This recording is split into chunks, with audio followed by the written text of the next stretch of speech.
going as well. You can start off. Yeah, I'm Naomi Shakir. I work in the Office of Equity and Equal Opportunity as an equity consultant, and our unit supports the Equity Advisory Committee. I'm Tori Hampton. I also work in the Office of Equity and Equal Opportunity at the council, and I'm also an equity consultant, and I work here as administrator of the EAC. Ashanti Payne, I am the Assistant Director in the Office of Equity and Equal Opportunity. I wear a number of different hats, but primarily most of the operations report to me, so small business programs, light rail transit, workforce equity, subrecipient oversight. Yes. Good list. I'm Emily Steinweg. I'm an engineer in wastewater planning and community programs, and I was a facilitator of the task force that you'll hear about today. Wendy, Wulff, council member for District 16. My district has a big piece of Dakota County and a small piece of Scott County, which is changing as we speak. And I was the chair of the task force. And I'm Ned Smith. I'm the Director of Pretreatment and Finance for Environmental Services. So I am the bank. Kyle Colvin, I'm the manager of the Wastewater Planning and Communities Programs Group. I administered the council's original I&I program starting back in 2004, so I've been involved with each one of the 4 task force since the original inception of the program. Yes, your husband, Councilmember from District 8, San Anthony, and parts of Minneapolis. I'm Anita Ravina Davis. I'm a community member of the Equity Advisory District 8. That's why I'm staring at you. I live in North Minneapolis, so it's nice to meet you. Yeah, thank you.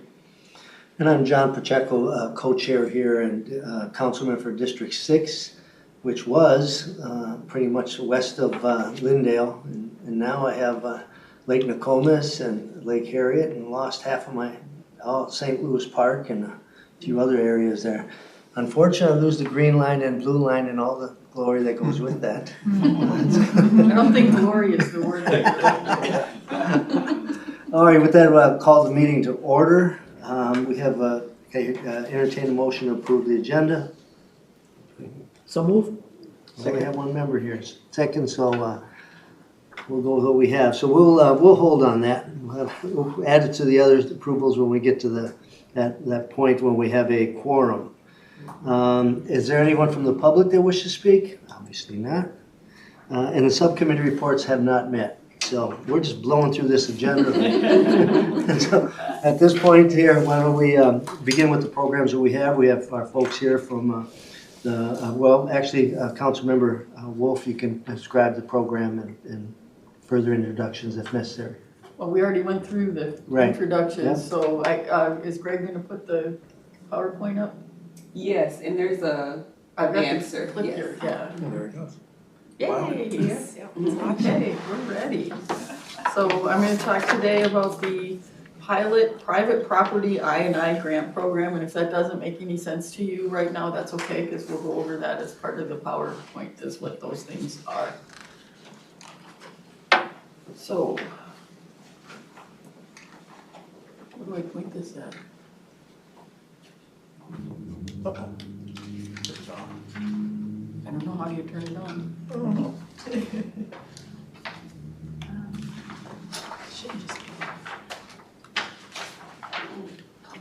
Are you at Greg? Yeah.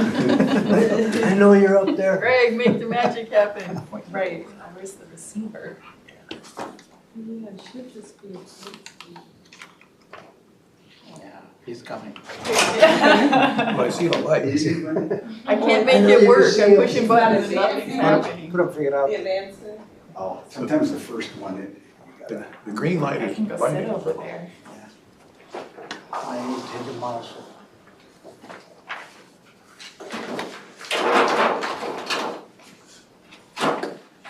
try it now once next, we'll go back. Yep, now it Oh, works. okay. Yay. First one. Okay. Okay. Part of the No, feature. It's Greg. Greg is magic. So, first of all, I just wanted to talk a little bit about why the Met Council does the wastewater system, if you're not familiar with it. Back in the 1960s, the city wastewater systems, there was a whole bunch of them, were polluting the lakes and rivers. They weren't doing a very good job of treating the waste, and upgrading all of those plants was going to be really expensive. So the legislature decided that the Met Council should take that over on a regional level. So we acquired more than 35 separate systems, decommissioned them, connected pipes together, made new plants so that we could have better treatment throughout the region and make sure that when we do discharge, it would be into rivers that have a lot of flow. Before, some of the plants just discharged into really small rivers or into Lake Minnetonka, and that was causing a lot of problems. So we now have 9 plants serving the region, and the map there kind of shows where those plants are and where the long-term service areas are for the plants. Each different color is a plant. Our system is funded entirely by user fees. There's no taxes in there at all. And we bill cities based on how much wastewater they generate. So we look at our total cost of treatment divided up by how much flow each city has and bill them accordingly, which is really, really equitable, because whether you're in a spot where it's difficult to treat or easy to treat, a big plant or a little plant, everybody pays the same price for their wastewater service. And we're kind of the wholesaler, and then we bill the cities and they mark it up by their costs and bill their residents. They would be the retail version of it if it were a business. And we really do run like a business, not like most of government, because there's no taxes in there. So it's actually kind of easier when you don't have taxes. It makes things a lot cleaner to operate. And this is just a quick look at the parts of the wastewater system. The big pipes and the treatment systems are owned by the council. Those big pipes connect multiple cities to our treatment plants. Then the cities each have their system, which is pipes that connect to our pipes, but they connect to little pipes that go to people's houses, and those little pipes are called private sewer laterals, and those are owned by the homeowner or the business, which makes it really challenging to keep everything together when you have all these different owners within the system. So cities have 2 separate drain systems. They have their stormwater system and their wastewater system. We try to keep stormwater out of the wastewater system because we don't want to spend extra money treating clean water.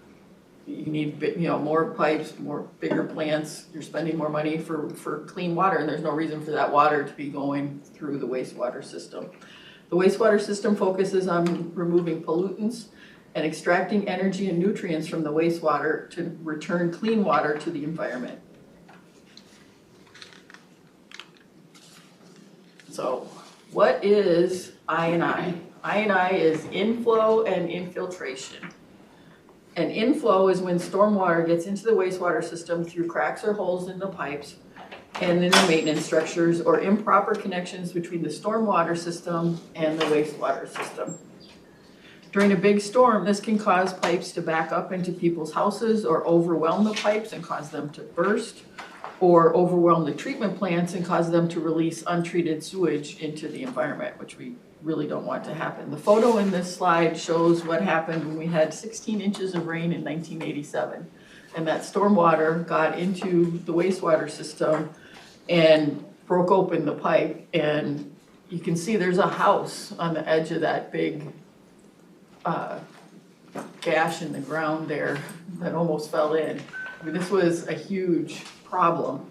That was just north of the Blue Lake wastewater treatment plant, and the spill occurred for a few weeks before any emergency repair could be completed to stop that sewage from flowing through there. So it was a big deal. So as you can see, inflow is a huge risk to the system. Infiltration is when groundwater gets into the wastewater system.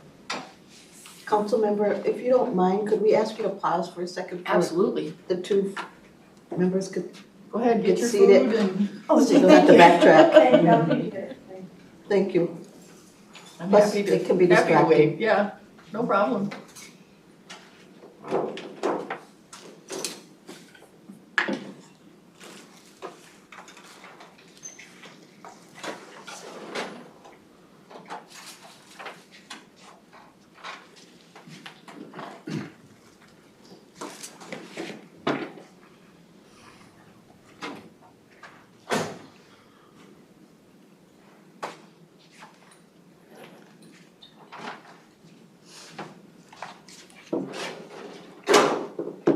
Leah, did you want to introduce yourself? Sure.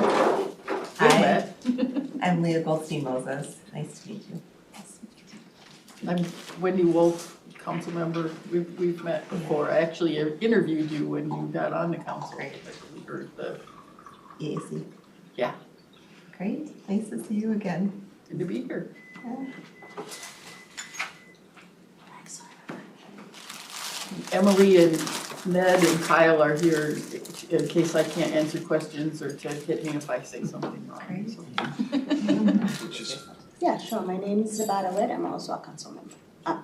Yeah, that's right there. Yeah, one of those days. Traffic was crazy. It was crazy. Nice to meet you. We're Nice to glad you're meet you. here. Thank you. So the picture on the right of the screen up there shows infiltration, and that's when groundwater gets into the wastewater system. It can be caused by pipes that have cracked due to age or the shifting of the ground supporting them. And this allows for the groundwater to have a slower, constant flow into the wastewater system. Once again, if we allow this water, which is clean and doesn't need treatment to get into our system, it causes a need for larger pipes and more capacity in our plants. And that capacity costs money. Adding capacity for water that doesn't need to be treated doesn't make financial or environmental sense. And so you got pictures on the left there that show inflow examples from private homes, and then the pictures on the right show infiltration examples from private homes. Those are all types of problems that we're trying to deal with this program. So how do we fix it? Basically, it's just maintenance of the system. You kind of can forget about those pipes because they're underground and you don't see them, and as long as everything goes down, you don't necessarily know that there's a problem until we see extra water coming through the pipes that wouldn't normally be there. So what we've been doing for maintenance is we've been separating the wastewater system from the stormwater system. And that was something that they used to do a long time ago, before people were really worried about what they were putting into the river. But that here is complete. Other places are not done with that and are really facing problems with overflows of sewage or paying billions with a B of dollars for storage for water that doesn't need to go through the plant. We've been inspecting and repairing regional infrastructure, and that's always going to be an ongoing process, because even if you get everything inspected and repaired, stuff wears out over time, so you're always having to keep going and keep checking the system to make sure that we don't need repairs. And then we've also been working with cities on inspecting and repairing city-owned infrastructure. That's been underway since 2004. We do that with shared funding. We've been getting bonding money from the state, and the cities have to, if they're having too much water in the system, which we can tell from measuring, they have to come up with a program to find the problems and fix them, and then we share the costs with them out of the bonding money, so that since it benefits everybody, having a cost-sharing basis for that seems a fair way to do things. And we've been very successful at the legislature in getting the bonding money to do that. They recognize the need for this ongoing maintenance. So the last part that we haven't been able to get to enough is repairing the private service laterals that go from people's homes to the city pipes. And the photos there are showing one of the methods that they use, cured in place pipelining. It's basically a big sock with resin that they stick into the pipe, and then they use hot water to cure the pipe in place, and you make a new pipe basically without having to dig everything up, because digging costs a lot of money. Good thing is our efforts that we've on what we've been doing on the city and the regional infrastructure have really been working. We've had increasing rain since 2005 and increasing population, but over the same time, we've seen an average flow decrease by approximately 9 billion gallons a year between 2005 and 2016. We had a couple of big rainfalls in 2005 and in 2014, and we had in the 2014 one lower peak flows because of all of the good work that we've been doing to keep that extra water out of the system. Here's a couple more pictures. The top one shows inflow, which is water coming in fast, and the bottom one shows infiltration. Because of this work that we've been doing, we've been able to push off capacity improvements to the system, saving about $1 billion. And we've had a 12% increase in population, which would normally bring more into the system. But again, we're seeing decreased flows because we're keeping all that extra water out and keeping space for people rather than rainwater to be using the system. And our wastewater rates are competitive and below the national average. The pictures that are up there, top one is from City of Shoreview and the bottom one is from the City of Burnsville. They share with us their inspections. You use cameras through the pipes to see what's going on. So these are all in blue, the communities that have had problems with I&I. Either they exceeded what their flow was supposed to be, or they came within 20%. So they're the cities that have had to do this work in partnership with the grants from the bonding money on their city infrastructure. And in our discussions with the task force, we wanted to keep that same eligibility, that any place that has had problems with infiltration and inflow could also be eligible for the private property grants. And that program is mandatory.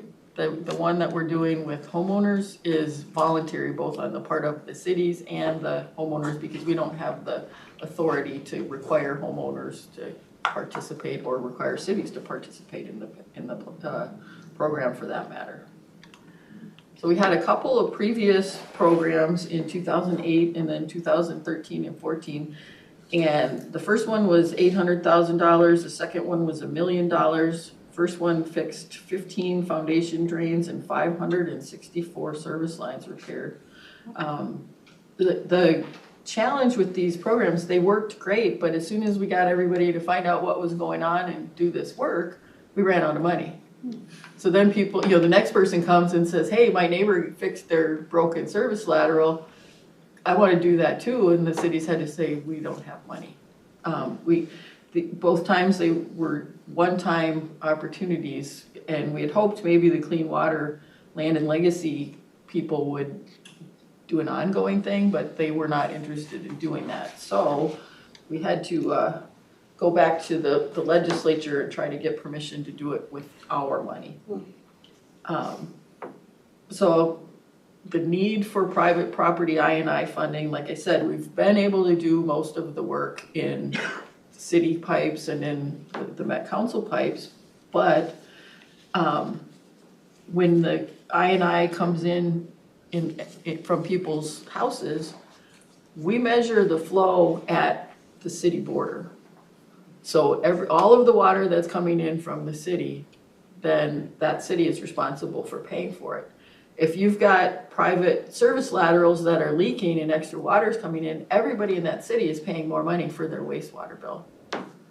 And so we want to fix the problem, but the cost of fixing the problem right now falls entirely on the homeowner. And it can be $8,000 or more. We don't want to burden the homeowner if they can't afford to fix it. We want to work with them just like we've been working with cities on fixing their stuff. Service laterals are the largest source of I&I, but they receive the least mitigation attention due to several factors. First of all, most people don't know that their service lateral is leaking, if it is, unless water backs up into your house and then you call the roto-rooter man and he comes out and clears it out and you think everything's fine. Well, it's not fine. there's those cracks that the trees will keep growing into, and there's water getting into that pipe that shouldn't be there. So it needs to be fixed, but people don't realize that it needs to be done. And communities lack the financial resources to assist property owners with those service lateral repairs. So our task force that we talked to, these are the things that we discussed as a group: the eligible work reimbursement structure, administrative processes for how the community does things and how the residents would apply, tax implications, and equity. We met 4 times in 2023. The first meeting was virtual and the rest were in person. And the people that participated were city people that worked basically in public works or in finance, so they were familiar with how things were going at the city level so that we could pick their brains for the best ideas on how to do the work. So the first thing that we came up with was the eligible work, which is basically the same as what the previous programs have been, because that worked, it gets at the problem. And then reimbursement, we looked at 50% of eligible costs up to $5,000, but with an equity component having the potential for a bigger grant if somebody is unable to pay. And like I said before, it could be $8,000 or more to replace a service lateral if you have to dig it up and put in a new one. Eligibility is the same cities that we've done before. The taxable income ended up being a really big discussion because we wanted to make sure that we didn't cause the people who get the grants to have taxable income from it, either to increase their taxes or to have them not be eligible for income-based programs. We didn't want to bump anybody up over being eligible for income-based programs. So the recommended solution that we came up with, and cities have done this before, is to pay the contractor directly with the grant funds, and then the remainder can be paid by the homeowner or assessed to the home over time, whichever way they want to do. And then in the case of people who can't afford to pay, then they could use the grant funds for the entire amount. And we haven't figured out for sure what that cap is going to be. You know, if somebody has a really big property or something, you could end up with a $40,000 replacement, and is it really worth it to pay $40,000 to dig up one pipe? That's questionable. We want to make sure that this money goes to as many pipes as possible, so that's why we're looking at having a cap in the price. You guys have any questions before I go on? I don't want to. And this is only for the private property or also commercial? What we were proposing was only for private property because it's a business expense for businesses, and they can deduct it on their taxes and can presumably have an easier time paying it than homeowners can. But if you want to weigh in on that, you're certainly welcome to. And since we only have $1 million, we kind of wanted to focus first and then see how that goes. And then if it becomes, you know, we've got extra, then we could look at whether we wanted to partner with businesses or apartment buildings or things like that. But for now, we were just looking at single-family homes. Since we are the equity committee and they see equity up there, is there another look at the racial equity and how often you may work in a certain neighborhood or not, and the impact of that of both race and income? I'm going to get to that. Okay, just wondering. Any other questions? I'll keep going then. So we had Andrea Kaufman from Environmental Services, Workforce and Equity that attended meetings to help us with the equity discussion. Has she been here? No, she has not been here before. I don't think she said.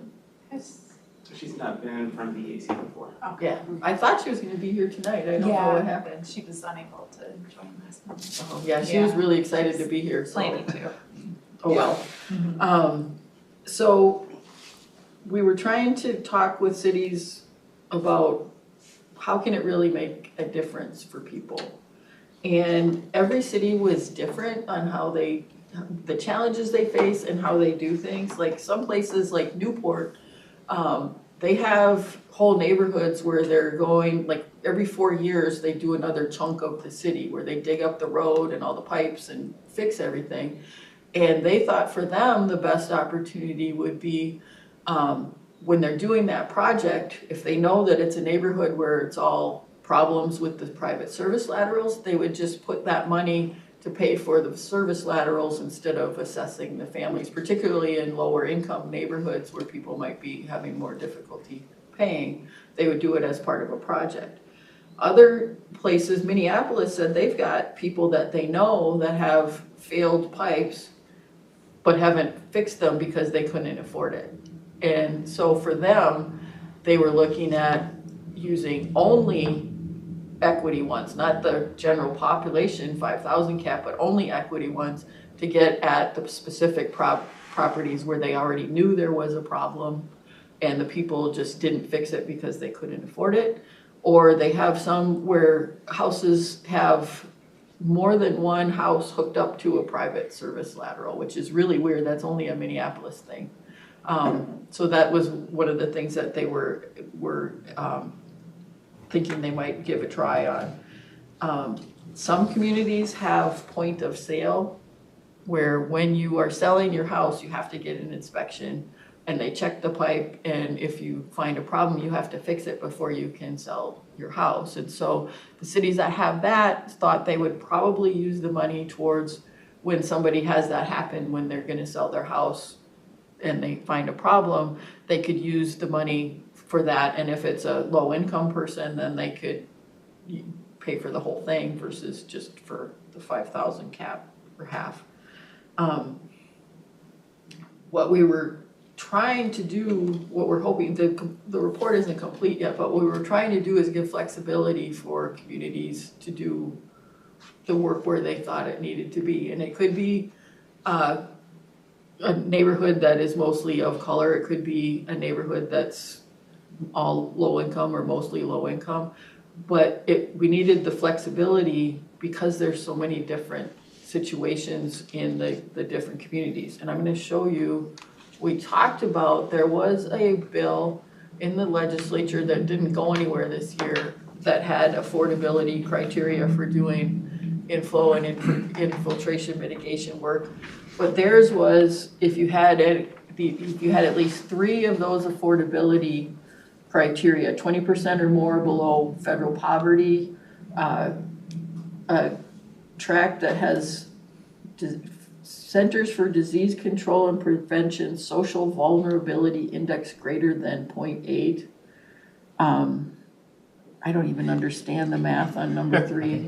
Income. It's low income, but I don't know. I'm not even going to try to understand the math. And then a housing vacancy rate greater than the state average, or a lot of people that are getting SNAP. But as you can see, it's not very many places that are eligible. They're in light colored different shades on there, but it's not a lot of neighborhoods. And we talked a lot about it. New Brighton said, oh, that would be awesome because we've got the places in our town that have the best eligibility for that. But when you're a homeowner that's faced with that bill, you could be in one of those wealthier areas and be low income. Or you could be in one of those neighborhoods and be high income and be able to pay. And so we decided that it was better to go with the flexibility and not put numbers into it, because if we put numbers into it, then the cities have to have people fill out all their personal information and apply and whatnot. And we didn't want to get into people's business in the pilot. You know, if it becomes problematic, we can add that later. But this seemed like the best way to help people without having to get in their business, because the cities know who's challenged and having a hard time when they're trying to get them to pay for these improvements. Did you have something that you wanted to say?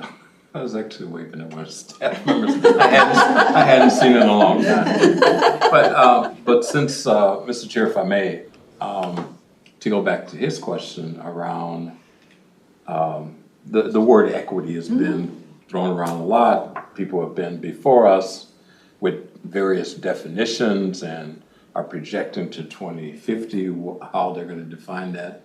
I'm assuming, because you're using that word, you have a definition for it. And if so, can you share it with us? Our equity definition was more on ability to pay than the racial or disability or gender identity of the person. It would be basically the poverty status of the person. Cities, like I said, have the opportunity to pick out, if they identify a neighborhood like the ones that are in here, they could choose to do a whole project in that neighborhood. And in fact, we're doing a pilot with St. Paul right now in a low-income neighborhood. Where's the neighborhood for the lateral replacement? West Side Flats, just south of here on your side of the river. And trying to quantify, if you do a whole neighborhood, if you just go through and fix the whole neighborhood, what's the bang for the buck on that? And should we be picking neighborhoods like that and doing a full-on neighborhood project for everybody in the neighborhood? So when we get the results back from that study, because it got delayed with COVID, they didn't want to be going door to door and talking to people during COVID, so we had to push the deadline back on the study. But once we have information from that, then we'll have a better idea of how good of an idea it is to go neighborhood by neighborhood based on those sorts of characteristics rather than individual homes. Mr. Chair, just to follow up, and to his questions about private, commercial versus, private single family, communities of color are primarily renters and live in, rental homes that may have those lateral issues as well. You probably are gonna get a greater percentage of that segment of the community which meets the income guideline as well as racial definitions around that, being renters, occupants of rental housing. So how does this program address that? Well, the challenge with that is that the money goes to the owner, not the renter. Oh, Mr. Chair? No, I get I get that, but it's the safety, of the usage of the water and whatever is passing through those pipes into the homes of those families. Where we're seeing in some tracts high infant mortality rates, other issues are occurring because, and the population just happen to be renters in a home because of all the issues associated with, not being able to become a homeowner. Mr. Chair, can I ask a question? Yes. Are you referring to like the lead service lines that bring water into homes? Or? Yes. Okay, see, we're talking about pipes that go out. When you flush the toilet or put things down the drain, we're not talking about the pipes that go in, although there is legislation that just passed, I believe, providing a bunch of money for fixing the lead service lines. This doesn't necessarily impact the homeowner or renter at all in terms of safety because it's water that's going out, unless it backs up into the home. Say it, unless it backs up. Right, and then the city can require the But even landlord to the fix wastewater management that you're trying to help or enhance does have an inhuman that benefits from that. And are using a property that, would need some mitigation to get where you're going with the whole thing. With your program. Yeah. And so that would be feedback that you can give in terms of changing the program, that you think it should include rental homes as well, that the landlord should be eligible for this money. Or this is a pilot program, so we're going to be coming back in a year, seeing what worked and what didn't. We haven't even started yet, obviously, because we were waiting for everybody's feedback before and I'll get into the schedule here, but the work would be done next year. Cities would be applying this year for work that they project to do next year. And then we would evaluate after what they say they think are their equitable work things and the overall impact of the program. But this is just trying some things out beforehand to see, do we want to do that long-term, or is this not the right structure? Mr. Chair, just one more point. The program itself, pilot or not, is designed to move everyone toward addressing that issue in order to better manage waste coming from homes. And eventually, and usually, landlords see government moving in this direction. They begin to maybe do these things themselves, which then in return increase the cost of living, or that cost is passed on to renters.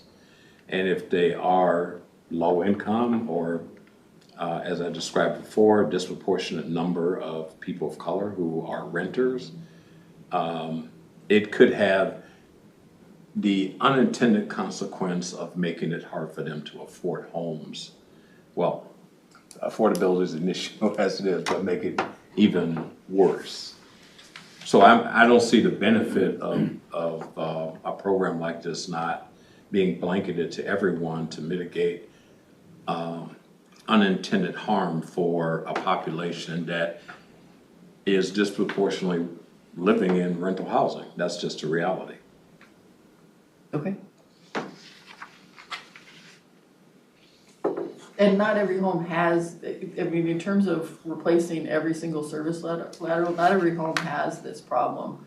Some of it is based on when the house was built and what materials were used at that time, and some of it is based on what kind of soils are in the area where that house was built. You know, if it's on sand, like Golden Valley and Crystal are right next to each other. Golden Valley has a ton of problems with service laterals being messed up because they have bad soils.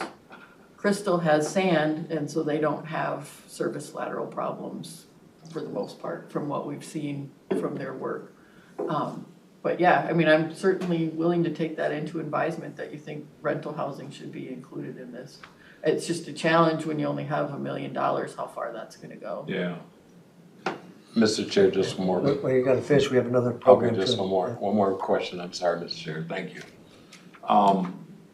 Maybe it's the ones that are like HRA owned homes in the pilot program. HRA, some of those programs that would have are affordable because of state subsidies that follow the tenants of some sort. Okay. I'm just thinking larger. I mean, because on the home ownership side of it, if you're talking about communities of color, those numbers are pretty low. Not there isn't a need there, but they are low. Okay. On the CDA or HRA side of it though, there's a lot of, or I'm sorry, Mr. Chair, I didn't ask for permission to speak. That's right. On the CDA side, it really varies from community to community how well they do their maintenance and keep up on things. You know, I live in Dakota County and I have a affordable townhome project basically across the street and half a block away. And they've maintained that place better than my house. So some CDAs do a great job, or HRAs do a great job, some maybe not so much. So I don't know how that would work region-wide, but it's certainly something to think about. Just very curious, I'm assuming that all of the housing that we own are all up to code. It's not Met that Council. we make them that way very quickly. As soon as we I'm find just out. wondering, I'm just assuming that they're there. Yes. All right, we can go ahead and continue, thank you. Yeah, Thank so when we were looking at this map, we decided it was more important to get to the low-income people than focusing on certain neighborhoods, unless we find out with this, that other program that that's the best way to go at it when we get the results from that. The city's asked for a lot of communication help on providing information to the community about it and how it was going to work. language help, translating things into other languages and that sort of thing. So we will work individually with the communities once they figure out how exactly their program is gonna be, what they're gonna focus on, and help them create the outreach materials that go with that. Like I said earlier, the goal is for this, if it works, to have every year have funding for it. So once we educate people on it and they find out that it works, we don't have to pull the rug out from everybody. We can keep going and let the program grow, and people will know that it's there for them if they have a problem, and not be like we had with the one-time funding. So here is our timeline. As I said, we met starting in January, had 4 meetings. We're finalizing the recommendations here soon. Then in June, we're gonna actually have the official program. In August, it'll be approved by the council. September, public hearing. October, public outreach and program notification. And then January 2024 is when we take the applications from cities. And so they will, as part of their application, tell us what is their equity focus that they need for their community.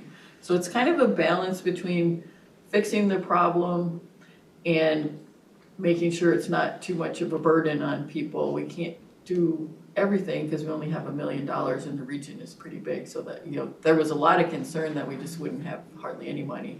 But we're looking at making sure that every city that applies gets some money. And then once everybody has some money, dividing up the extra to the big asks, the bigger cities, so that everybody has a chance, but the ones that have the biggest problems can get more money to do this work. Yes. It strikes me that there's 2 opportunities for equity. One is in selecting the properties and communities that get the funding for the repairs. And the other is in selecting the people that do the repairs, that are the contractors that are doing the work. Have there been any considerations about how that side of the equation will work? We discussed it, and the cities did not want to actually choose the contractors.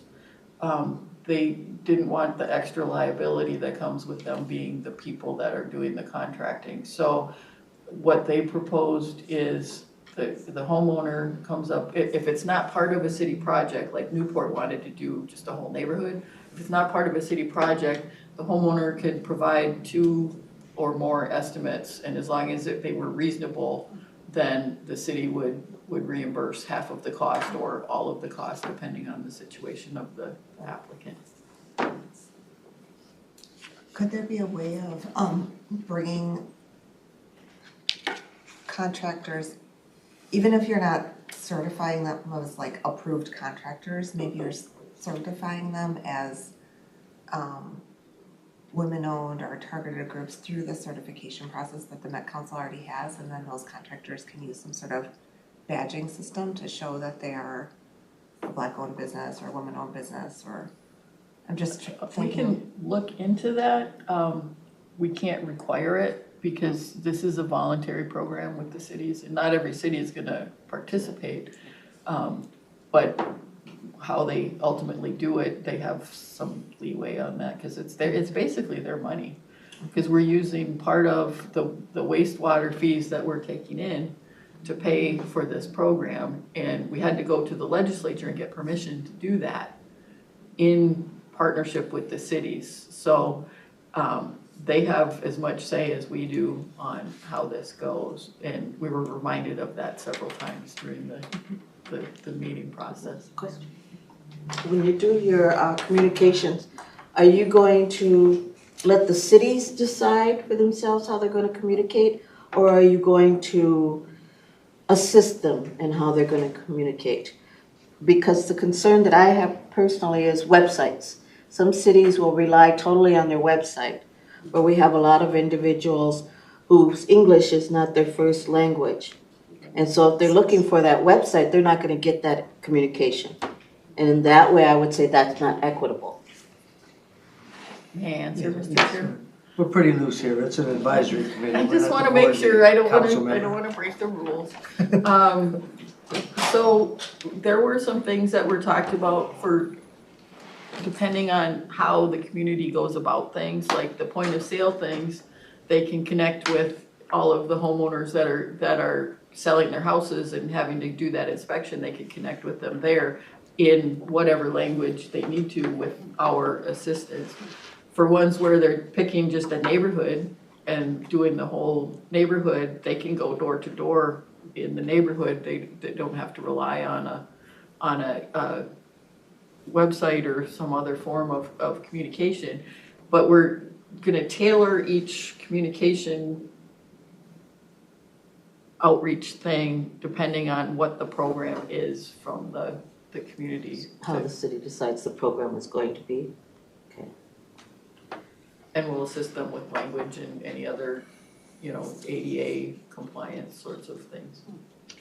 Mr. Chair, Yes. just going back to the question on equal opportunity, the contracting. I mean, it's all public money, regardless of where it come from. It comes from the public, goes in, and that then requires a strict application of equal access and opportunities for economic development or business opportunities on the use of those funds.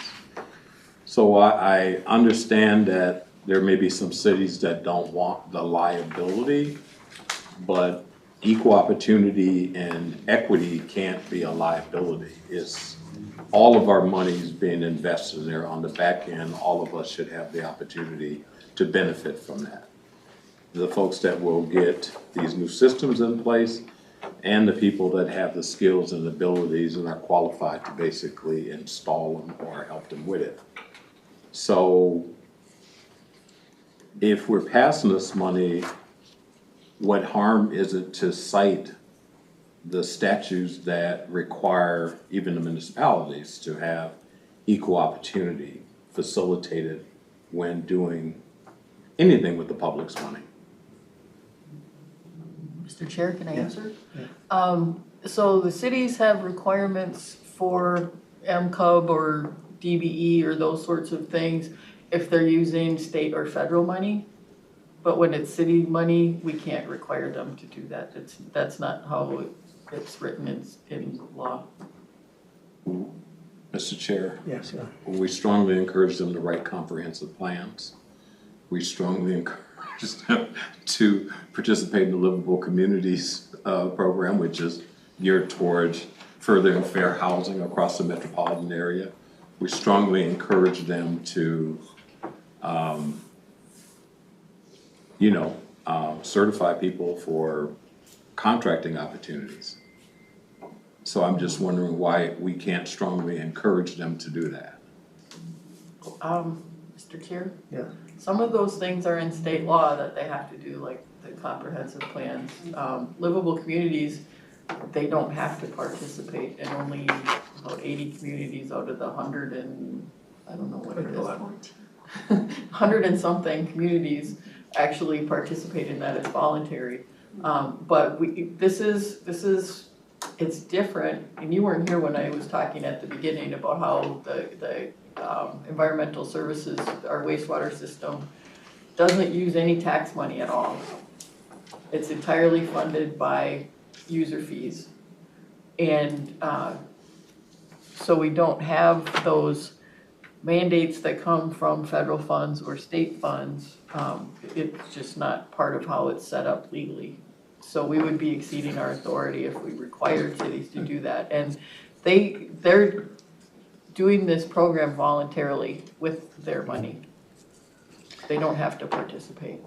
We have another presentation. Is there any more questions from members here? If you don't mind, Mr. Chair, I'd just Yes. like to follow up on that. User fees come from the user, so that's all of us. And when they get in your hand, they're public dollars. And those public dollars have equal opportunity provisions that are required there. And we're not even saying a program like this should strongly encourage. I didn't say Livable Communities was a requirement that everybody participate in, but people are strongly encouraged to create housing choice across the metropolitan area. So you're saying that's just absolutely nothing could happen with this program as it relates to equity in contracting and employment opportunities? Mr. Chair, I'm saying that cities could choose to do that on their own, but we can't make them do that. We could suggest to them that they consider it, but we can't make them do that. We don't have the legal authority to do it. All right, I have one comment, and that's regarding equity as well, and that is that there, if you look at the history in some of our neighborhoods, they were disinvested in. And so it's a lot of these pipes and stuff that just wouldn't get in. They stayed lead for a longer time, and they stayed without the resources to do it, and they became property of landowners that didn't quite take care of the properties for the renters that are there, and the renters get stuck. So I'm not sure of the history here. I know we're not Flint, Michigan, but I know we are also have to look at it. So if there's anything, when you looking forward, would you also take a look back and tell us a little bit about the history of what's happened? Because I think, maybe not now, but I think there is going to be more money available to invest in these neighborhoods to address some of the historical disinvestment. And I think we got to keep our mind and everything ready for that in case it does happen, or we raise the question and everything. That's, again, that's why I think the work of the Equity Advisory Committee is valued, and I think that's kind of what our role is too. Well, Mr. Chair, the focus of this work would be on houses that were, pre-1970? Mm-hmm. So they would be older homes that would likely qualify for the program. It's not the newer housing that would qualify. All right, any other questions? Thank you, this has been great information. Anything else? All right. Thank you. And since our last discussion, equity and hiring, and I like we have just, that was a good tee off to Ashanti coming up and presenting what we are doing in procurement and other issues along that line. Thank you again for coming.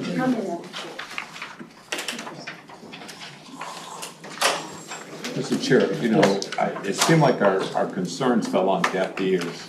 Is there a way that we can advance our concerns to the Met Council board, that we're concerned about equal opportunity and contracting, and that equity, true equity, is realized through the administration of this program? Because it sounds like those concerns are just going to be dismissed.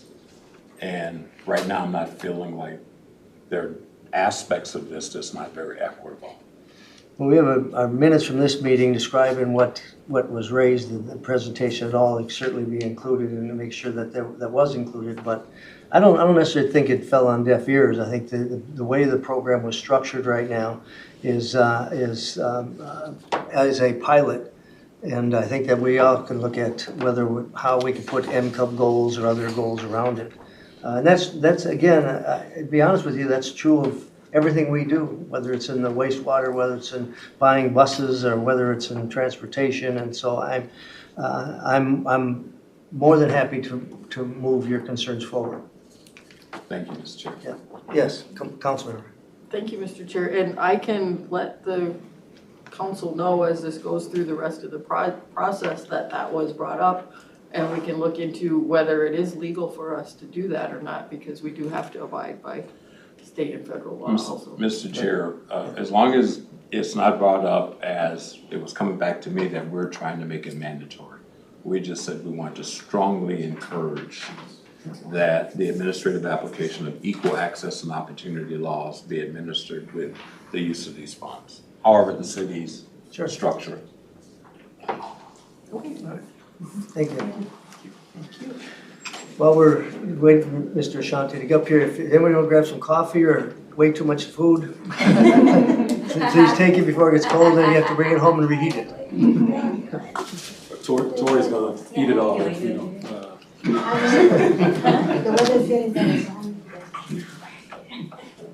All right, we have our next subject here. I have to read it to myself.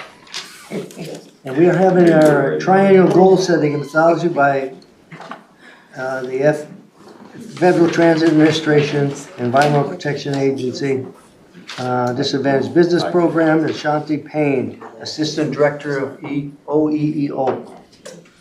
Good evening, Mr. Chair, Council and committee members. Again, Ashanti Payne, Assistant Director, Office of Equity and Equal Opportunity. Do I need this? You may need it because it's also being videoed. Okay, yeah. It matches your shirt too. Hey.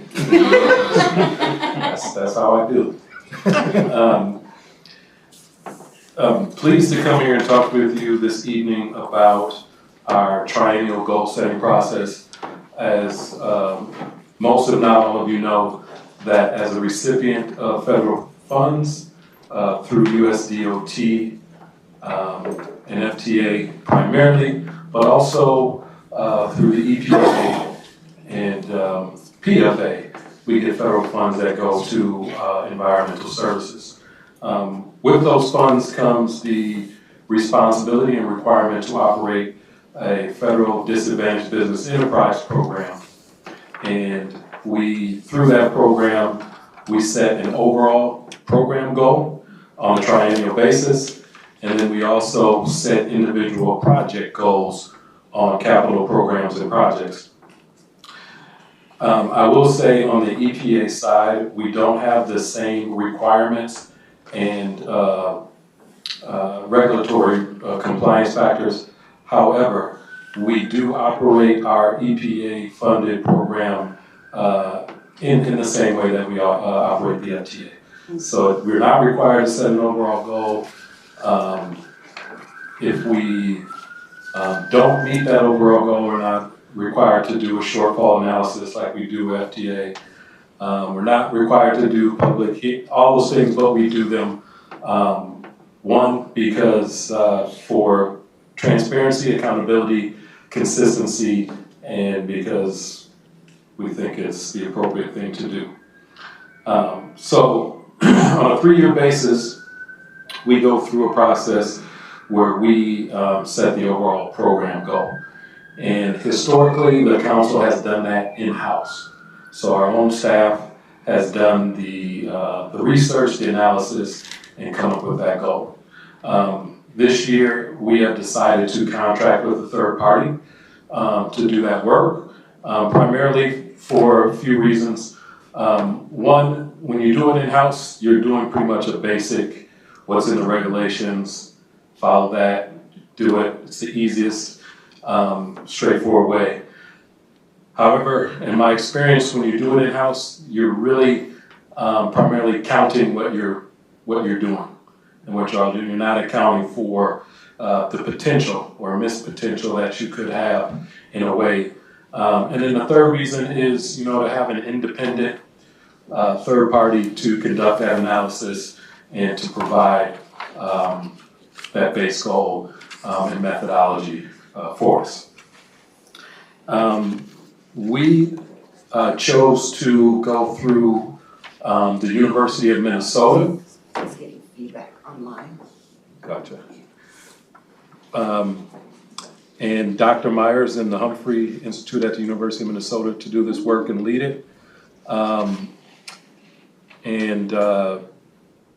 His team is well versed in this work. They've done it for the Minnesota Department of Transportation and others across the country.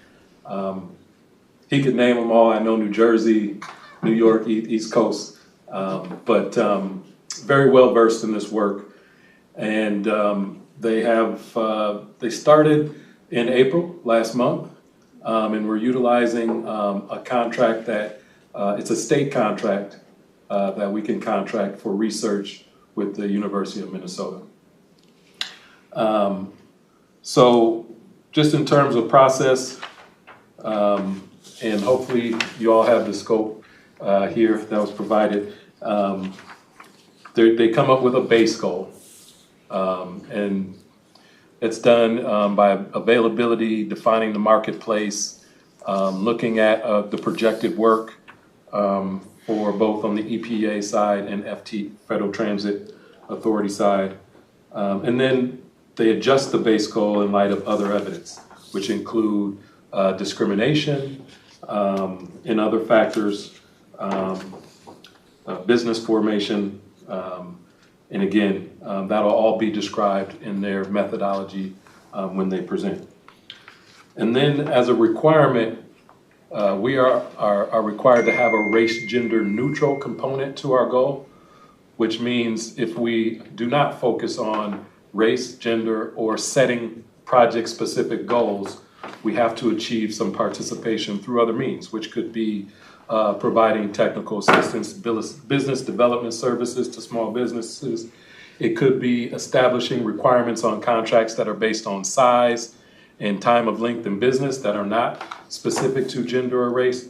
There's a multitude of things that we can utilize to operate our race gender neutral component. Just for context and historical perspective, our current goal that ends in 2023, federal fiscal year 2023, is 14%, 11% race gender conscious, 3% race gender neutral. Last federal fiscal year 2022, we achieved 18.22%, which I'm told is the highest that we've had in the council. The year before that, we barely made it, but we made it 14.02%. And then 2020, is that COVID? Yes. We got 14%. However, our goal for 2020 was 15%. So that year we did have to do a shortfall analysis to FTA and submit that. In terms of our EPA for environmental services projects, our goal is 11%.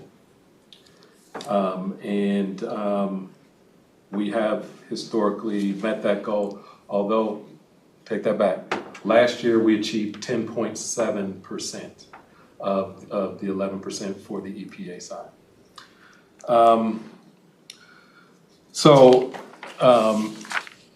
We are also required to have a public comment period where once we have the base goal presented, we're required to have a 45-day public comment period. So we will be having some public meetings.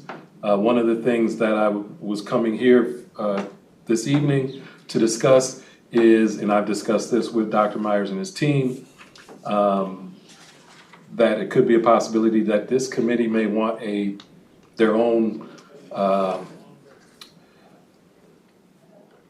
don't want to call it a public hearing, but presentation and ability to have your own conversation and presentation of the methodology and base goal. So I don't know if you need quorum to decide that, but whatever you guys decide, we'll do and come back. And then in terms of a timeline, and like I said, they've already begun work and dug into this. And I should say, in making this decision, we were steadfast in wanting to have this third party do this work, and timing was a factor. So we did submit a request for extension to FTA so that this could be done correctly and thoroughly. And they came back and said, okay, if this goes over into federal fiscal year 2024, what's your interim goal going to be? So we propose to use an average of our participation from the last 3 years. So we would have a 16% goal while this work is being done if it's not finished ahead of October 1st. But here is the proposed schedule, which is giving us time. This has to be, this is one of the components that has to be approved by council. So this September 29th date is giving time for us to go through the proper committees, COW, Management Committee, probably Transportation is going to be interested, and then council for approval. And like I said, we are definitely on the radar, and I'm guessing just from the heads that have nodded that you would like us to come back and have an EAC presentation.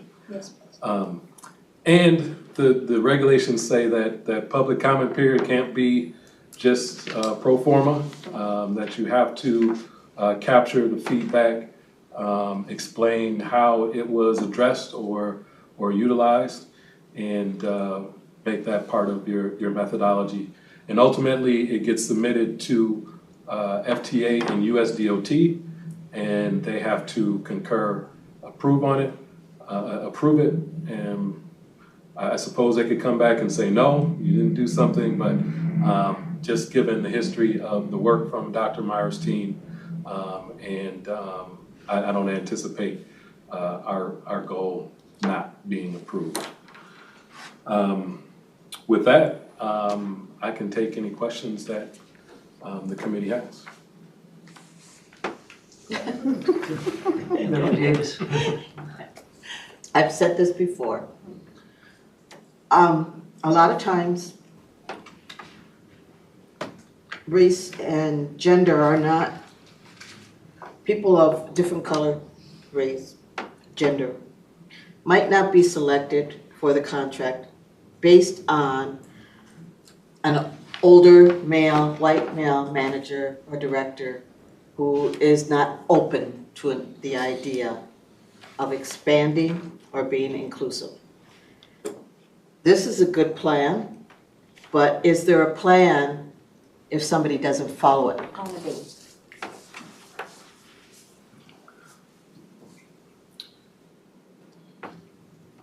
Okay, Mr. Chair, committee member, are you specifically I want to make sure are you specifically referencing the methodology for our goal? If Yes. someone doesn't follow this? Yes. Um, Because there can be 100 excuses of why somebody didn't follow this methodology. Most common ones that I've heard is they don't have the technical expertise. They don't have the experience or capacity. So, and a lot of the businesses that would be included in this don't have or didn't have that opportunity to get the experience. They might have the technical knowledge, but it might not come through because they don't have the experience. So based on those two concerns, if they're not considered and contracted, what is the plan for changing that decision? Or talking to that individual who did the interviews and read the proposals for those contracts? But you know what I mean? Is there a follow-up for somebody who's not going to adhere to this methodology for whatever reasons they can come up with? And many of us at the table have heard those various reasons of why. So, Mr. Chair, committee member, so primarily that's our responsibility. When I say our, I mean the council and the Office of Equity and Equal Opportunity. So we will follow this methodology. We have a process and a partnership with our procurement folks to ensure that our policy around our small business contracting programs is adhered to. And we establish those goals is one way, and from a regulatory and compliance standpoint. And if a goal is not met by a bidder or proposer, they do have the opportunity to demonstrate that they made adequate good faith efforts to meet that goal. But that regulatory component is not our only mechanism for ensuring equity and inclusion in the contracting process. We also conduct meet and greets to make sure that businesses who haven't had the exposure to the council, haven't had the opportunity to be face to face with those decision makers in those business units, can meet them, can articulate their capabilities, their scopes of work, and we feel we have a responsibility to create that space where those relationships can happen, and then hopefully those relationships turn into partnerships. There are other components and things that we will be proposing that are outside of just this regulatory compliance component. As a matter of fact, I will be coming to management committee, the next management committee, to talk about a proposed diverse spend plan policy that will require each division at the council and departments where it makes sense to forecast their spend, procurements, and then come up with a plan in terms of how and how much diverse spend they plan to have, and disaggregated by race and gender. And then I'd be remiss if I didn't mention our engagement and development unit, which is new to the council as well, which is helping us expand our reach beyond regulation and compliance in terms of making those connections as well with those businesses. And then lastly, I'll just say that the excuse of, well, we couldn't find anybody or didn't, is not part of good faith efforts. That would not meet the good faith effort standard. I appreciate your response and the fact that you heard us the first time and you came back with this plan here.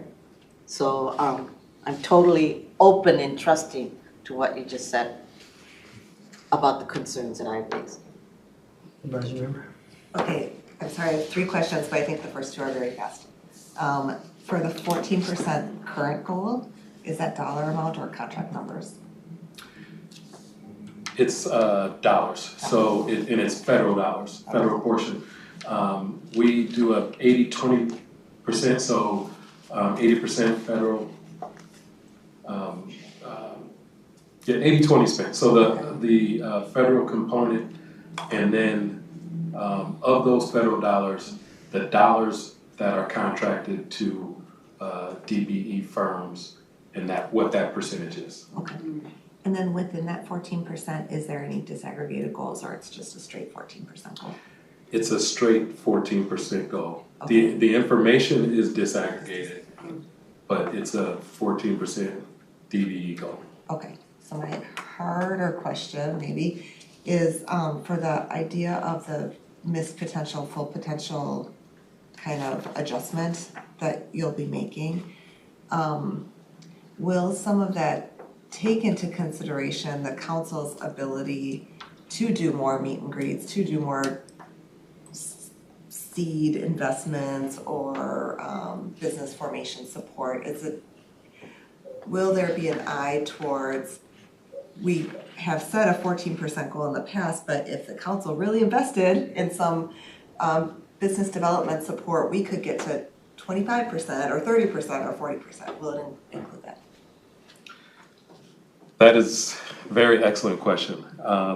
So I think, first off, that's one of the main reasons why we wanted a third party to do this work, because that's kind of, that's where you want to hit, because we should be doing some of those things which we call that are race gender neutral, that are providing assistance, technical assistance, resources, training, outreach to businesses to reach the full potential of what we could be. And again, when you do it in-house, again, my experience, you're just basically counting who you've been doing business with, not counting for who's could potentially be in business or formulate a business if they had the opportunity or if they had the right resources. So yes, I made that long answer, but the short answer is yes. Okay, thank you. I have a couple things, and I've looked at Dr. Samuel's work in the past. He's been around for a long time. I'm glad. I think one of the audit reports that came out on for the Met Council here was that we should have others do what you're saying, that second party review. And we are in a few of our projects right now doing that with the Department of Transportation, having somebody else look at what we're doing. And I mean, and that Southwest Light Rail, you got you hit hard on that one, and some other things, and you see that rather than wait until the end, we are responding to that. In regards to your comment period, I want to make sure that we have a notice of when that happens. We may want to comment, or individuals may want to comment as well. I would also like to see somebody, yourself or somebody from your department at each one of these meetings, just to answer any questions. Unfortunately, we get some great reports, and we may not see it again for a year or 5 months from now, because you miss one meeting and you're halfway done. So if there's some way we could even create our own little metric chart for us, for you and us, that on a regular basis we have that. So you don't necessarily have to be part of the agenda, but if we turn and ask, is somebody, we have somebody here on looking at what measurements we want to establish. I'm privy to a lot of the presentations that you just made a presentation at the full council meeting. When I go to council meetings, almost every one of them, like the one we just heard from environmental, has an equity statement. And we continually ask, how are you measuring that? And then coming back to Ashanti and his team and others to respond. And I think, we shouldn't have to wait so long for some of this. And so hopefully we'd know more about what's going on across our system. You're doing some great things. What about next to you? And I'll give you an example, is that I'm also on the blue line extension, unfortunately, and the green line extension, but maybe not anymore. But anyway, we were presented on an update on the blue line. Was that, is it another gentleman, Lee, is it? John Tao, maybe? John Tao. He had a presentation as just what the numbers were, how many people were hired, where we're at in supplier diversity, I think it was. On that line itself. It's a good report, but I don't know, I end up getting a lot of good reports instead of one more inclusive report. And I'll give you another example, then anyone want to raise a question. We have a great report on our climate challenges, and we have a big climate report, and this is something that's viewed from the city of Minneapolis to Cottage Grove to whatever. Everyone's asking to have a climate report. And so now we've created a PowerPoint around it and how we're going to be measuring climate. And I think equity is in there too. We should have a similar kind of intention that all of the people that we work with in the metro area, the metro part of our teams, have an equity report that's consistent. They each have one, but it doesn't seem to tie across. It's like a lot of silos. And so as you look at what you're doing, what you're proposing going forward, let's look at how inclusive it is as far as what it incorporates. Because again, I think we're doing some good things, but it has to be it has to be presented, and we have to receive it in a format that is inclusive there. Thank you, Mr. Chair, committee members. Wholeheartedly, 100% agree with you. Well, first, let me back up. Public comment period is going to occur sometime in September. So we can come back either for the September meeting, tentatively, pencil that in for September. And then, first off, I will commit myself to being at this meeting in terms of being able to respond to questions and having some information on our programs and on our work ready. Okay, so like I said, it doesn't have to be on the agenda, but in case questions come up, I can be available or have someone from my team be available. And yes, that is one of the challenges for us as well, to kind of break down some of those silos that exist across the agency and work together relative to equity, really defining it in a clear and concise way for council members, the public, advisory committees, and all. And we definitely welcome any assistance that this committee and council members can provide us in tackling that challenge. And I know that Nyambi, Tori, Lila also, who are dedicated to this work and working across the agency, are also up to that challenge. So we accept that challenge, and we should, as an agency and as business units across the council, including the Office of Equity and Equal Opportunity, be held accountable in addressing that challenge. Yes. I know I ask a lot of questions, Mr. Chair, and but it's because I'm a very curious person and I want to win on this equity thing, and the people that sent me here really would like to see us do great things. So it's not meant to dominate the discussion, it's just my curiosity and wanting to go. So please don't get frustrated with me. Early on you mentioned, Mr. Chair, you mentioned Dr. Myers from Humphrey Institute, or is it Wilkins? Wilkins Institute, Roy Wilkins Institute. I think he's with Roy Wilkins. I'll defer to you. Okay. I know. I'll just say. He's my professor. Yeah, So I know he's a teaching Humphrey, but I think he's the president of Wilkins Institute, which does these disparity studies that he's doing around the country under the auspice of Roy Wilkins, former NAACP president.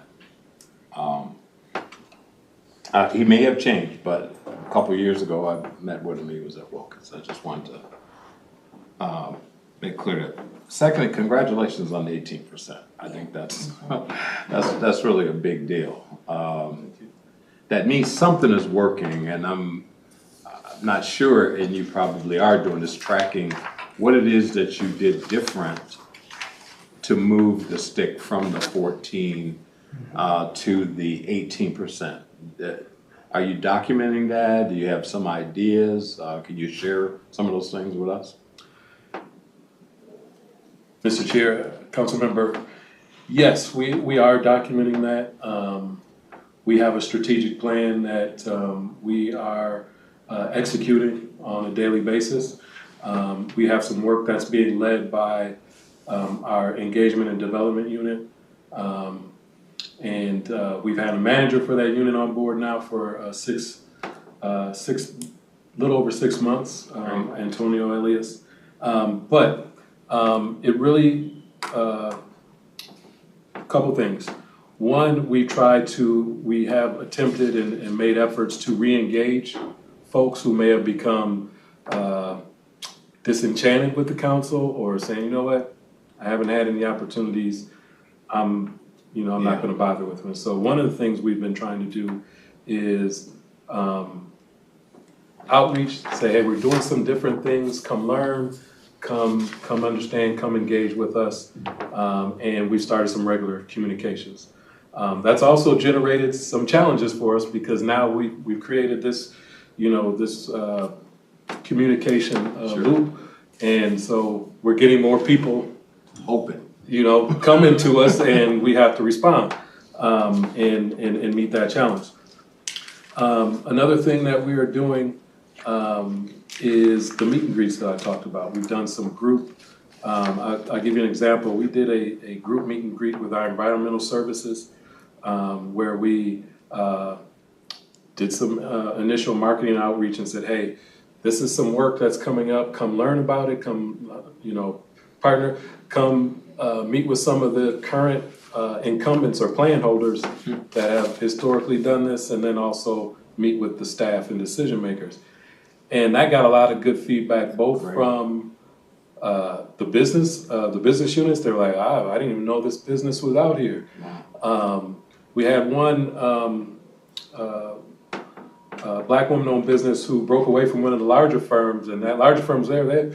We wondered what happened to you after you left our firm, and and then those larger firms were like, when are you guys going to do this on the transit side? We really need this on the transit side.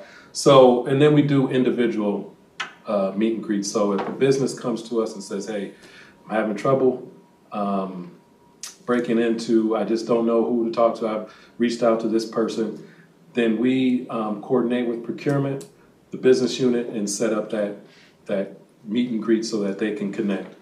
And then strategies that have been effective as well is breaking off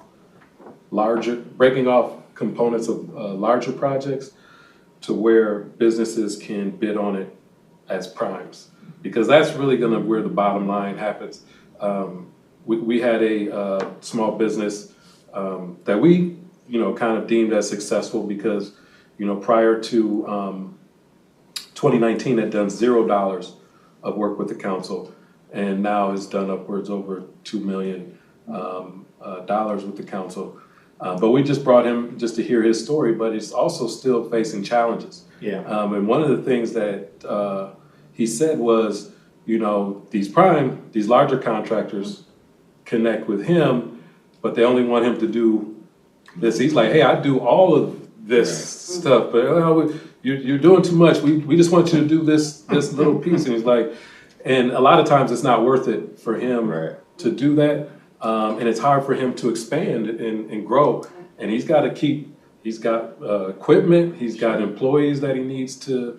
So there's challenges still yet. And we need to hear about those so that we can come up with strategies. But we need strategies that will enhance their ability to set their own agenda and bid on their own work. Yeah. Mr. Chair, Asante, a couple things. It sounds like you're putting a template together, of some best practices, which may need support from this committee to push the council to dedicate more money for the personnel you need to fully permanentalize what you're doing because it's effective, right? And some human person to be able to be the steward of this new things that are happening and permanentalize it and grow a little bit further.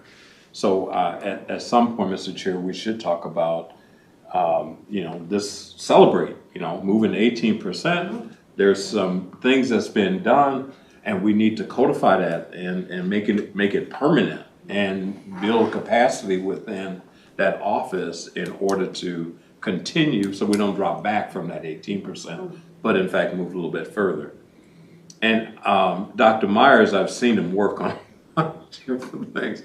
And in terms of getting a creative person to take a look at these analyses to set utilization goals, I'm hoping that because of his work around the country, that he's able to bring back some strategies or ideas from those communities and looking at what he put together for us and make that a part of the final report too. Here are some strategies that should be considered if we want to get to that goal that he's wrote for us or established as the goal going forward.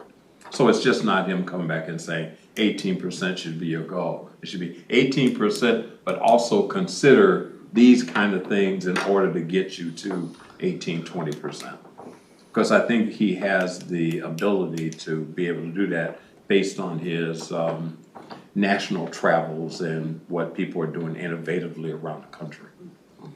The last thing is, the last thing is, can you give us a sense what that dollar amount is? I mean, I hear 14%, sometimes it's 60% of 80%. Those are all, they sound really, really intelligent, but what is that whole number? What's 14%? What's 18% in terms of dollars? Roughly, it doesn't have to be the exact amount. I think this reporting period, roughly, upwards of 200 million. And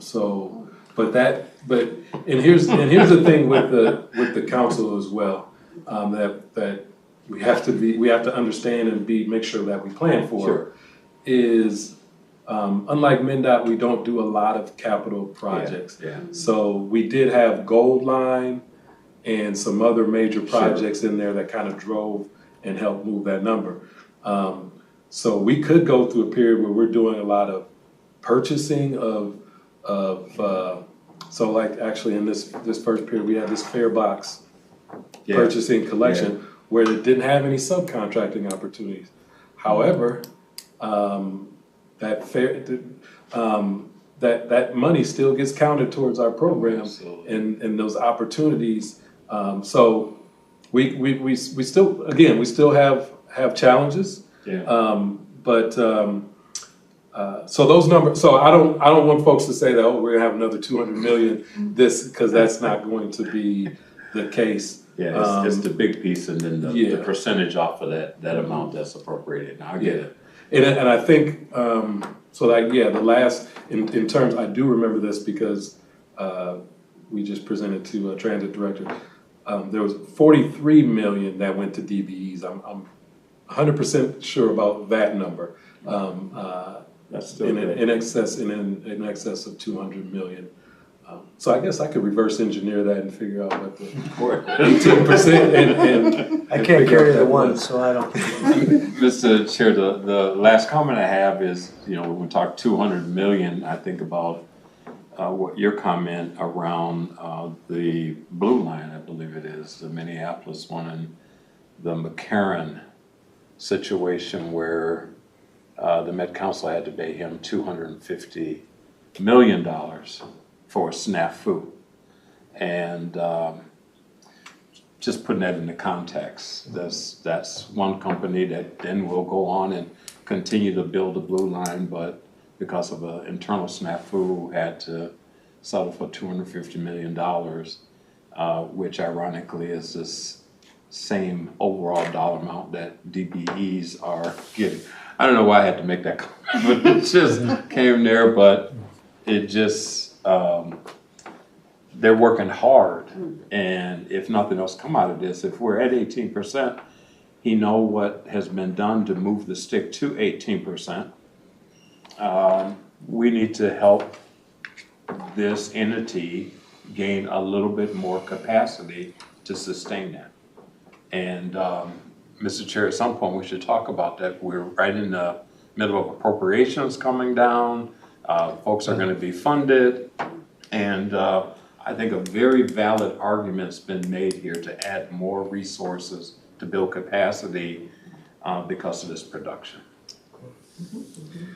Along that line, I'm also on the management committee where you'll be going next. So, and quite frankly, with Councilmember Osmond, Councilmember Lee, and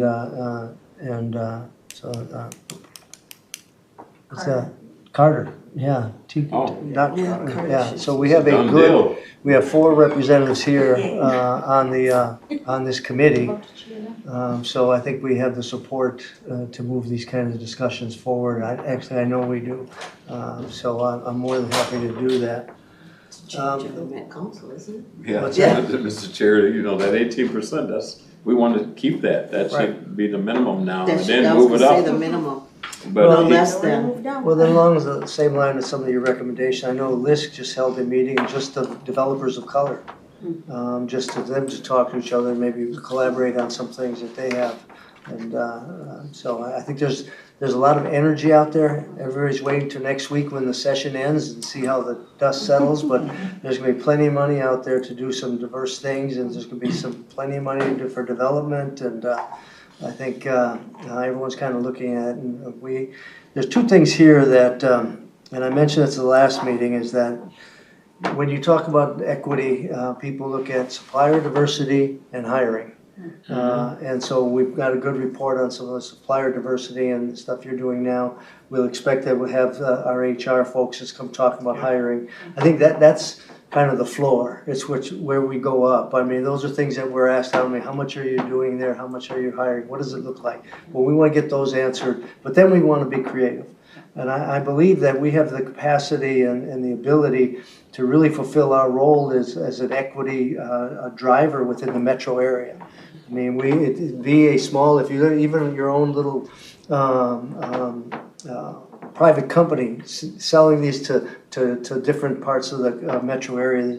There's a lot of smaller communities that would love to do something. They don't have the capacity.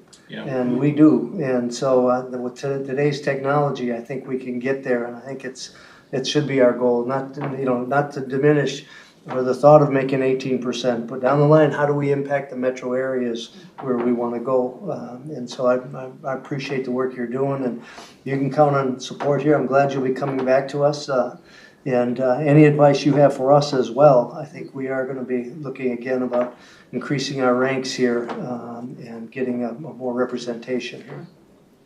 Anyone else? Yes. Yeah, just one last comment, building on what you were just saying about increasing the work that you're doing and more staff. I think it would be beneficial to have 1 or 2 staff people dedicated to just going outside of the building and into the communities and the businesses and the neighborhoods and talk to people about what's going on and their opportunities for not just hiring, but contracting. And just be outside instead of inside. Yeah. Mr. Chair and committee member, yes, we will definitely take that advice. I think I shared that our engagement and development unit manager, I think we've got a good one. And he is doing some of those things, but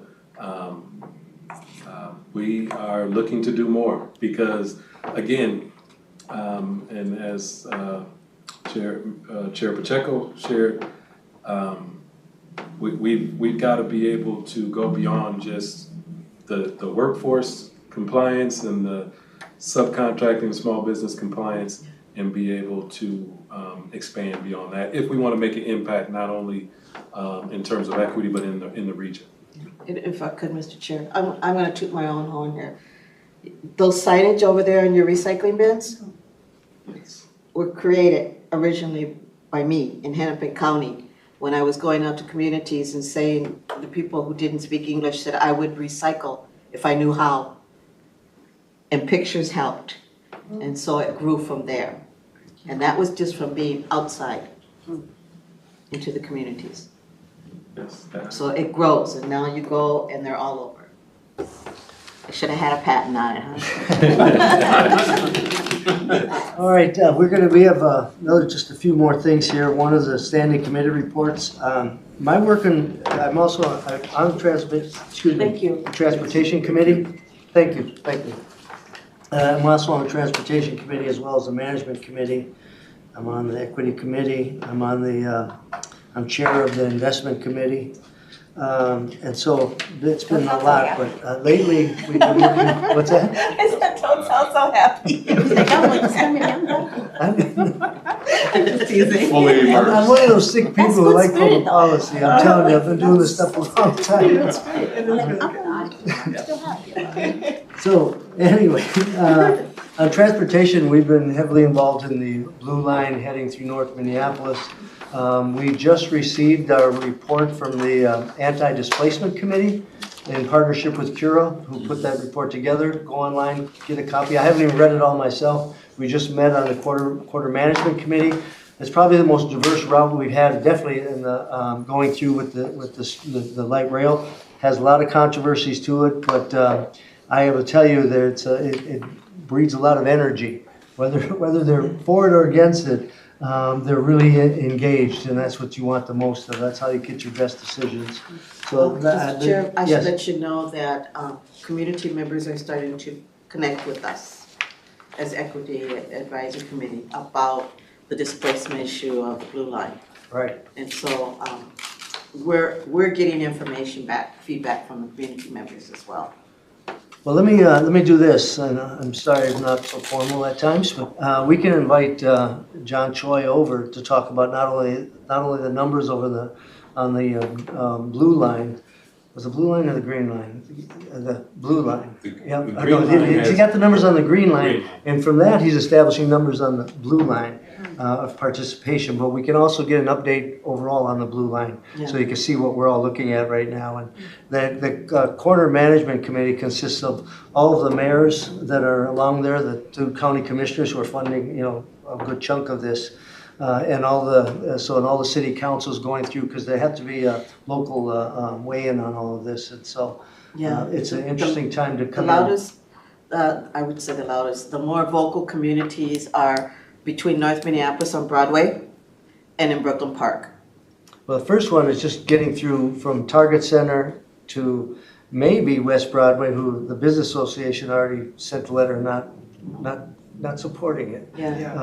But it's coming down, it's whether it's Lindale or Washington, but we can bring that out and they can give you a quick one. But you and I both know that historically there are lines buried in the streets of North Minneapolis already, rail lines. So I think it can get through Broadway, it's just that it has to come the right way. And everyone in and around that community needs to be held harmless. Much like there was resistance for coming down University Avenue.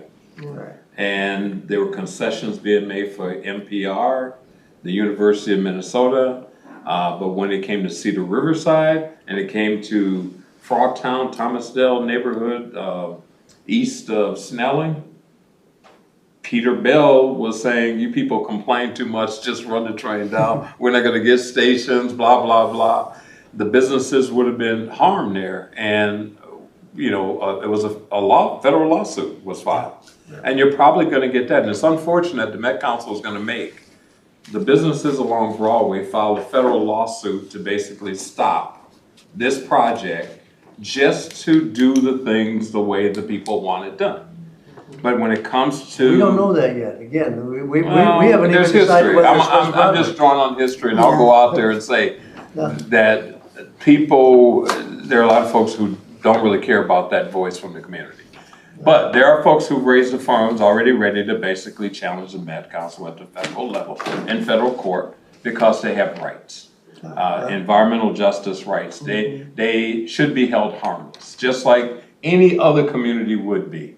And if the folks that were the stewards inside of this were being smart, what they would do is just go back and look at the package that was put together for University Avenue and say, the extent to which we can replicate this along Broadway to basically hold businesses harmless, or up in Brooklyn Park, where there might be some displacement. But there was a whole package that had to be negotiated because of that lawsuit.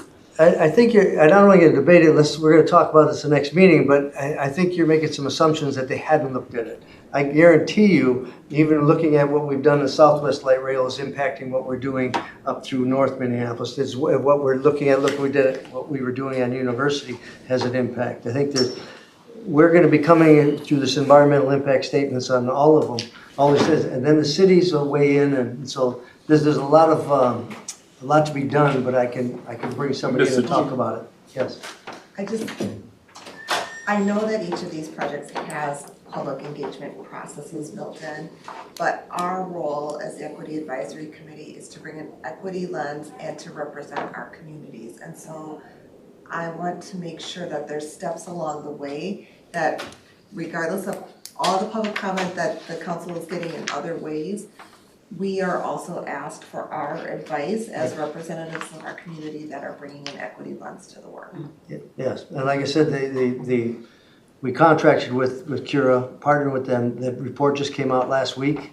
By the time we meet on our next one, we'll have somebody here to talk about what engagement is. And for example, I'm president of Latino Chamber of Commerce. I'm meeting with the businesses along on West Broadway, and you know, so there's difference of opinion of whether it should go to Washington or Lindale, whether it should go West Broadway or 21st, and so there's a lot left to be discussed, and the city of Minneapolis has to weigh in on all of that, and they haven't yet. But the city of Robbinsdale's not that happy, and there's a few others that.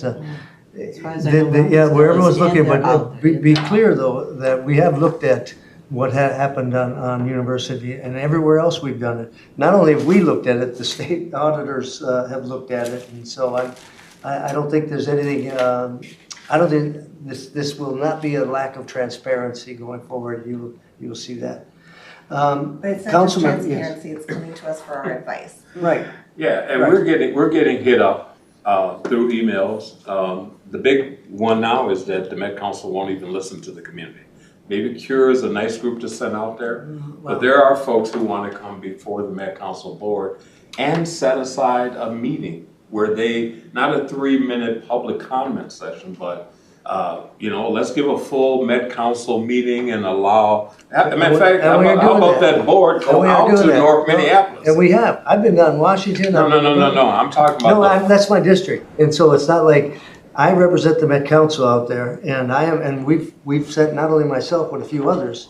And so, I mean, I gotta tell you, we've been doing that, and we tend to do more of it. Mr. Chair. Yes. How about if the Met Council hold one of its board meetings there, the full board, out on Broadway, and allow for the people to basically come and speak about that project? And we've had that, and I don't think you're aware of all the meetings we've had over north, especially on Broadway.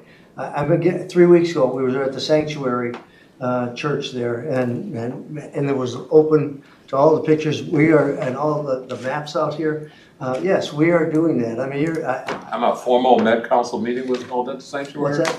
A formal Met Council You're again meeting. assuming that the Met Council has total say here. We have I'm not saying quarterly. you have No, I'm total. just saying management committees where it's not only the Met Council, it's the county, it's the mayors, it's the every city. So we've had them. I've met with the head of the NAACP. Her and I are going to be talking about a joint meeting at the Urban League. I mean, there's a lot going on here that you're unaware of, and I think that when we come back, Don't be so sure about what I don't know. Okay. I might live in the city of Oakdale, but I had a kindred relationship with those communities. And do that. I mean, that's what we're here for. Yeah. I just wanted Yes. to put it out there that we are getting information and requests from communities that we represent to, as far as equity advisory, to advise. We have said to advise. Whether the advice is taken or not, we can't control that. But we do have an obligation to our communities and to people that connect with us and contact us to bring it forward. That's what our role is. And so whether we agree or disagree, we're still going to have that role to bring forward the information from the communities that we represent. And that's the direction I like to see this committee do. I mean, we've updated our bylaws. We'll take a look at membership now. But I think the vision is to have a very active advisory. You know, it's not about getting being compliant. It's about the work that we represent, and all of us have our views on that. So, and I'm getting calls too. I don't. You know, Mr. Chair, when you say it's not about being compliant, it is about being compliant, because that means that you're above the law in some form or fashion. But at a minimum, you have to be in compliance. So when people say that and then the record is not challenged, then it is assumed that that may be what the entire committee feels. But yes, I want the Met Council in strict compliance. I want Met Council audited for compliance, particularly around equal access and opportunity laws and fair housing laws. I would want them, auditor, to jump right in here right now and lay some baseline for them to build off of. Because we're being really, really nice about all of this, but it's human lives that are at stake here. When fair housing laws are not followed and complied with, then there's a problem. If equal opportunity and access to contracts and other things not done, then it hurts our community. If affirmative action is not administered right, then we don't get those employment opportunities we're qualified for. So those things are important. There are those two things you mentioned, the hiring and the contracting, but there's also fair housing. Yeah. You know, it doesn't make any sense that 20% of the African American community, only 20% of the 66,000 households in this community, in this state, own their homes. When we know that to create the kind of stability and eradicate disparities, it should be parallel with what is happening in the socially constructed white community, and that's 80%. So, you know, we're living a nomadic existence, and I'm not saying the Met Council is fully blamed for all of that, but it is one of the players in it, and it should be doing more than that. So let's not dismiss fair housing in that equity piece that we did. Not even including displacement, which has happened within our communities over years, when we're talking about specifically Highway 94, and not just only displaced the Rondo community, it displaced the whole Mexican American community in North Minneapolis. and the rail line. The blue line could displace people. Some of that is happening in University Avenue. We mitigated it to the extent that we could, but we're seeing now, 10, 15 years later, it's continuing to have an adverse impact. So what people are asking is, don't run another freeway down Broadway Avenue.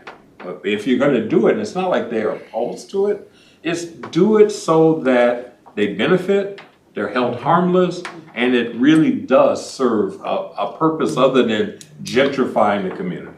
Right. Well, I will have the people, we have quite a team on here, come to us at the next meeting and kind of give you a sense of where we are today. Yeah. It's a long way out from construction, but if this is the time, if you're going to make a difference, to do that. Anybody else here? Mr. Osmond, welcome to the Equity Committee. Yeah, thank you. I'm getting a lot of information and listening a lot of time.